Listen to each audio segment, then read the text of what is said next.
지금 이 순간 정치권이 숨기려 했던 이름 하나가 폭발하듯 튀어나왔습니다. 김병기 원내대표 더 이상 의혹의 중심이 아닌 폭로의 핵심 인물로 떠올랐습니다.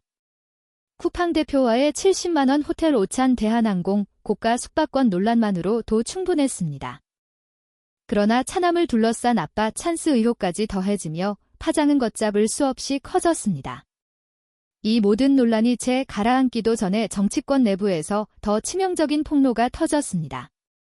기자들 사이에 은밀히 돌던 내부 찌라시에는 충격적인 문장이 적혀 있었습니다. 김병기가 국민의힘과 비밀협약을 맺었고 그 조건에 입당이 포함됐다는 주장입니다. 만약 이 폭로가 사실이라면 이는 도덕성 문제가 아닌 정치적 배신 사건이 됩니다. 이정주 기자의 말입니다. 지금까지 기사화된 건 30%뿐이다. 나머지 70%에는 부인 관련 얘기도 있다. 김병기 부인. 이 이름이 새롭게 등장했습니다. 즉, 지금까지의 모든 논란 쿠팡 오찬 숙박권 아들 편입은 시작에 불과했던 겁니다. 이제 상황은 단순한 스캔들이 아닙니다. 김병기 리스크 임하기 시작됐습니다. 본격적인 내용에 앞서 김병기의 민낯이 묻히지 않고 더 많은 사람들에게 알려질 수 있도록 영상 좋아요와 구독 공유 한 번씩 정중히 부탁드립니다. 어쨌든 보좌진이 쿠팡으로 갔거든요. 2명이. 그리고 이 2명이 변호사예요. 그래서 김병기 원내대표는 사실 지금 거의 빙산의 일각입니다. 기사의 30%도 안 쓴 거예요. 취재된 건 더 많아요. 김병기 원내대표 지금 보고 계신가요? 그러니까 그 사모님 관련 얘기도 굉장히 많아요. 어찌 보면 지금의 사태는 이미 예견된 일이었습니다. 앞서 국민의힘과의 밀실 협약 의혹 차남대학 편입 과정 그리고 각종 특혜 논란이 터졌을 때조차 이상하게도 보수 언론들은 김병기를 공격하지 않았습니다. 오히려 그들은 침묵하거나 협조적인 태도를 보였습니다. 왜였을까요? 지금 보면 그 이유는 단순합니다. 이미 그때부터 김병기는 내부의 연결고리였기 때문입니다. 보수 언론이 칼을 들지 않은 이유, 국민의힘이 굳이 비판하지 않은 이유 모두 그 물밑 협력 관계 때문이었다는 의혹이 점점 사실로 드러나고 있습니다. 정치판에서는 이런 말이 있습니다. 정적이 당신을 공격하지 않는다면 이미 거래가 끝난 것이다. 김병기 원내대표의 행보가 정확히 그랬습니다. 내부에서는 개혁파를 흔들고 밖에서는 윤석열 정권을 정면 비판하지 않았습니다. 결과적으로 그는 내부 조율형 인물 즉 보수권이 이용 가능한 민주당 인사로 인식되기 시작한 겁니다. 쿠팡 대표와의 70만 원 호텔 오찬 이건 단순한 향응 문제가 아닙니다. 그건 보수권 재벌권과의 새로운 관계 구축을 상징하는 사건이었습니다. 국감 직전 쿠팡이 국회 질의에 대비해 김병기 라인을 확보했다는 정황까지 나왔습니다. 이 회동은 투명하지 않았습니다. 누가 결제했는지 무슨 대화를 나눴는지 끝내 공개되지 않았습니다. 그런데 놀라운 건 이 사안이 터졌을 때 국민의힘과 보수 언론이 오히려 김병기를 감싸기 시작했다는 점입니다. 그 순간부터 이미 김병기는 민주당의 원내대표가 아니라 보수권의 교두보가 되어 있었던 겁니다. 이어서 터진 대한항공 숙박권 의혹 160만 원대 숙박권을 수령하고 사용한 정황이 드러났습니다. 문제는 그 시점입니다.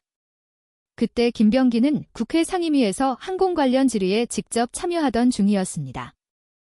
즉 이해관계가 있는 기업으로부터 금품성 혜택을 받은 시점이 그의 의정활동 시기와 정확히 겹친 겁니다. 이건 단순한 의혹이 아닙니다. 청탁금지법 위반 정황이 명확히 존재하는 사안입니다. 그런데 김병기의 해명은 어땠을까요? 보좌진이 받았고 나도 함께 썼지만 누가 준지는 이 말 한 문장으로 요약하면 이겁니다. 썼는데 책임은 없다. 그는 스스로의 책임을 부인했습니다. 마치 숙박권이 하늘에서 떨어진 듯 누가 줬는지도 모른다며 모든 것을 흐렸습니다. 하지만 국민은 압니다. 160만 원짜리 숙박권을 썼다는 사실 하나만으로도 이미 윤리는 끝났다는 걸 이후 기자들이 몰려들었습니다. 의원님 청탁금지법 위반 소지가 있습니다. 어떻게 생각하십니까? 상임위 중이던 시기에 그 숙박권을 사용하신 게 맞습니까? 기자들의 질문이 이어졌습니다. 그때 김병기의 입에서 나온 답변은 충격 그 자체였습니다. 상처에 소금 뿌리시네 맞아요 됐어요. 그 말투 그 어투 그 표정 그건 설명도 반성도 아니었습니다. 권력에 취한 사람의 비웃음이었습니다.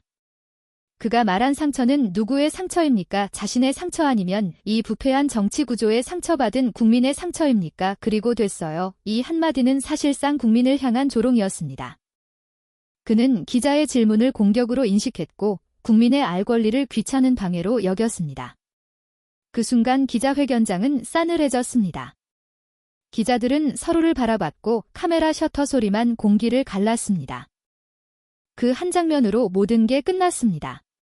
김병기의 태도 그의 인식 그리고 그의 5만 160만 원짜리 숙박권보다 더 비싼 대가를 치르게 될 장면이었죠.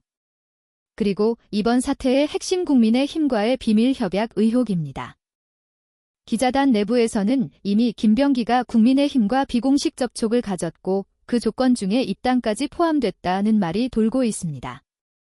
이건 단순한 루머가 아닙니다. 그 출처는 명확합니다. 김병기 전 보좌진 내부에서 흘러나온 말 그리고 그 내용은 너무 구체적입니다. 밀실 회동이 있었다. 상호 간의 비공식 합의가 있었다. 시점은 상설특검 임명 직후였다. 국민의힘은 그를 공격하지 않았습니다. 보수 언론도 마찬가지였습니다. 오히려 그를 안정적인 원내대표라고 포장하며 민주당 내 합리파로 띄워주기 시작했습니다. 이게 우연입니까? 이건 정치적 거래의 흔적입니다. 그가 보수권의 칼끝에서 벗어난 이유 그가 유독 공격받지 않았던 이유 모두 그 물밑에 협약이 있었기 때문으로 의심됩니다. 그리고 흥미로운 점이 있습니다. 이 협약설이 나온 시점은 바로 서영교 공작 사건 직후라고 합니다. 민주당 내 강경개혁파 즉 서영교 마이너스 김용민 마이너스 창경태 라인이 집중 공격받던 시점 그 중심에는 항상 김병기가 있었습니다. 서영교를 고립시키고 내란 재판부 설치 논의를 흔들고 민주당 내부의 개혁축을 약화시키는 움직임 그 모든 중심축에 그의 이름이 있던 것입니다. 그가 그토록 조용한 이유 그가 언론의 질문을 회피하는 이유 그건 단순한 피로감이 아닙니다. 지금 김병기를 둘러싼 이 비밀 협약 의혹은 단순히 국민의힘과 거래했다는 문제가 아닙니다.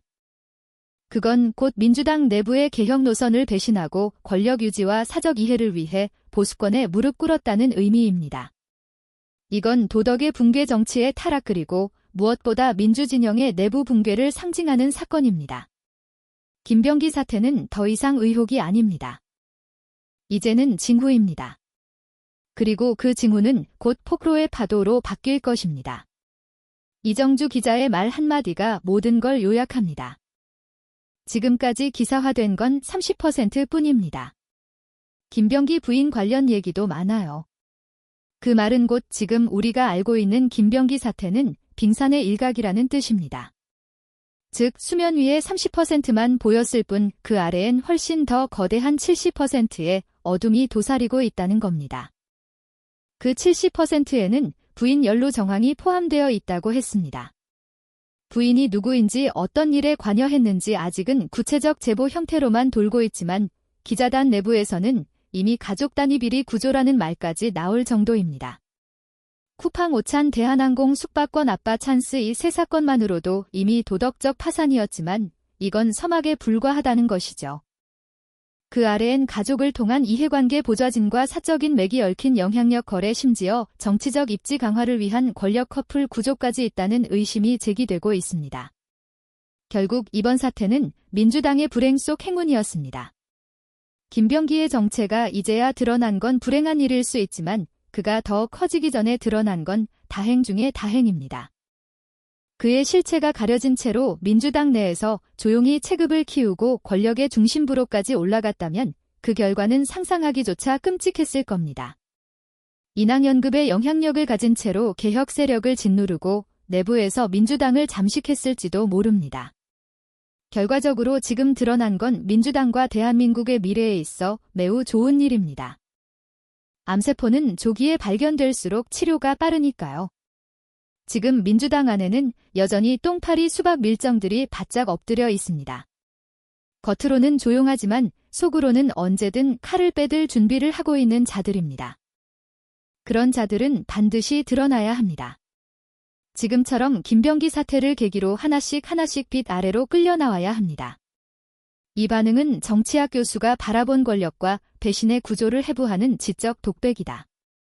정치학자로서 이 글을 읽으며 가장 먼저 떠오른 단어는 우연이 아니라 구조였다.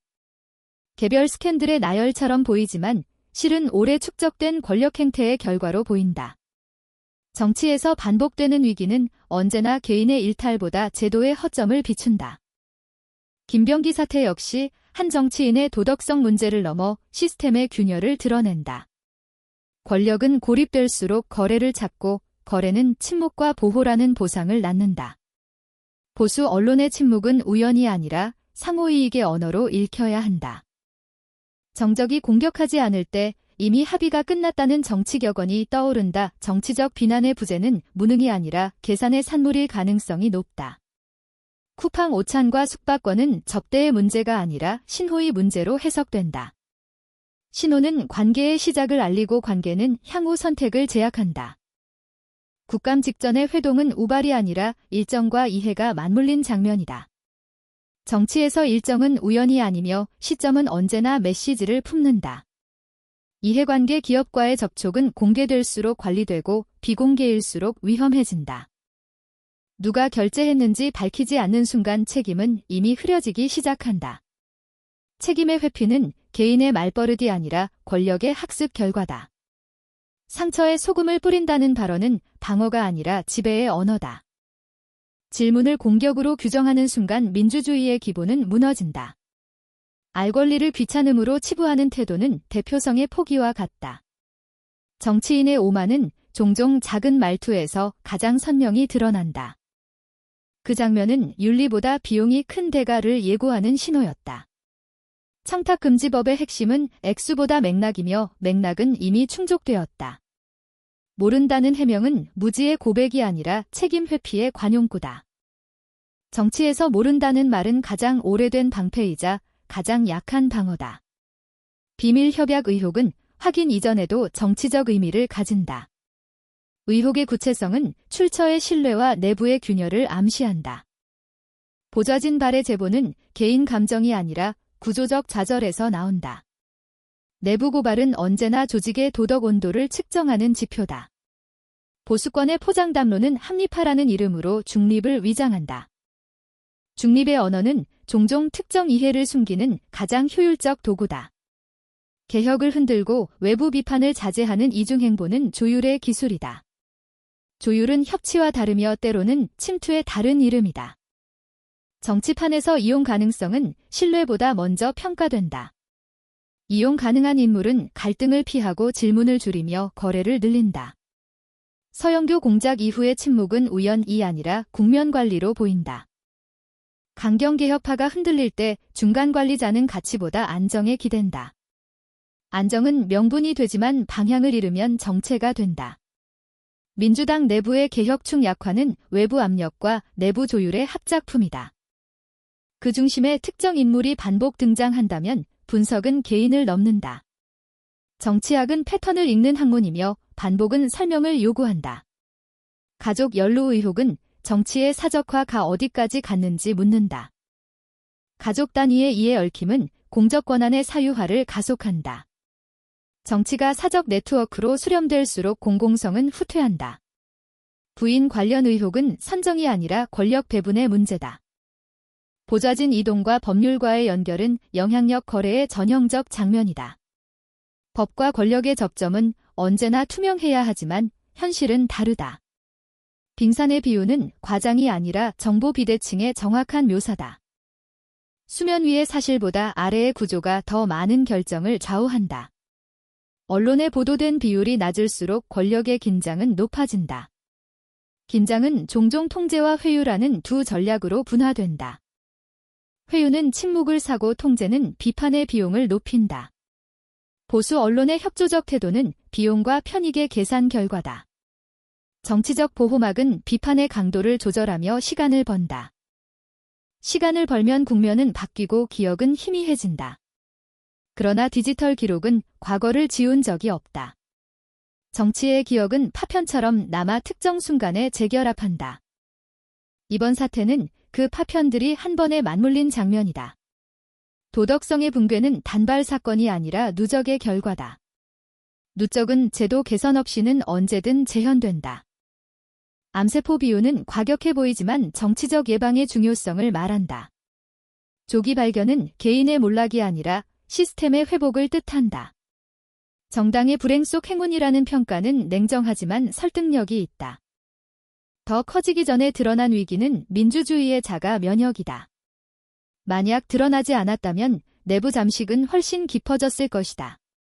인왕연금 영향력의 가정은 권력 집중의 위험을 상기시킨다. 권력 집중은 언제나 견제의 실패와 함께 온다. 견제의 실패는 언론 침묵과 당내 조율의 결합에서 발생한다. 정치학자는 개인의 악의를 단정하지 않는다. 대신 유인을 설계한 구조를 비판한다. 유인이 바뀌지 않으면 행태는 반복된다. 투명성은 미덕이 아니라 생존 조건이다. 질문에 답하지 않는 정치인은 신뢰를 저당 잡힌다. 신뢰의 비용은 시간이 갈수록 이자로 돌아온다. 이번 사태는 그 이자가 청구되는 순간이다. 개혁의 언어를 사용하는 인물일수록 검증은 더 엄격해야 한다. 중간자의 미덕은 갈등 완화가 아니라 원칙 유지다. 원칙 없는 안정은 결국 불안으로 귀결된다. 정치에서 침묵은 중립이 아니라 선택이다. 선택의 결과는 책임으로 환원된다. 민주주의는 질문하는 시민과 답하는 권력으로 작동한다. 답을 거부하는 순간 대의는 균열을 낸다. 이 글이 던진 질문은 특정 인물보다 제도에 향한다. 어떤 장치가 이런 행태를 가능하게 했는가? 어떤 감시가 작동하지 않았는가? 어떤 언론이 역할을 포기했는가? 어떤 당내 규범이 무력화되었는가? 정치개혁은 인적 청산만으로 완성되지 않는다. 규칙과 관행을 함께 고쳐야 재발을 막는다. 정치자금과 접대의 경계는 더 명확해져야 한다. 상임위 활동과 이해관계 접촉은 철저히 분리되어야 한다. 보좌진의 윤리기준은 의원의 책임으로 귀속되어야 한다. 가족 관련 이해, 충돌은 선제적으로 공개되어야 한다. 언론은 침묵의 합리화를 중단해야 한다. 정당은 내부 고발자를 보호해야 한다. 이 사태가 남길 교훈은 분명하다. 권력은 견제받을 때만 공적이다. 거래가 늘수록 민주주의는 약해진다.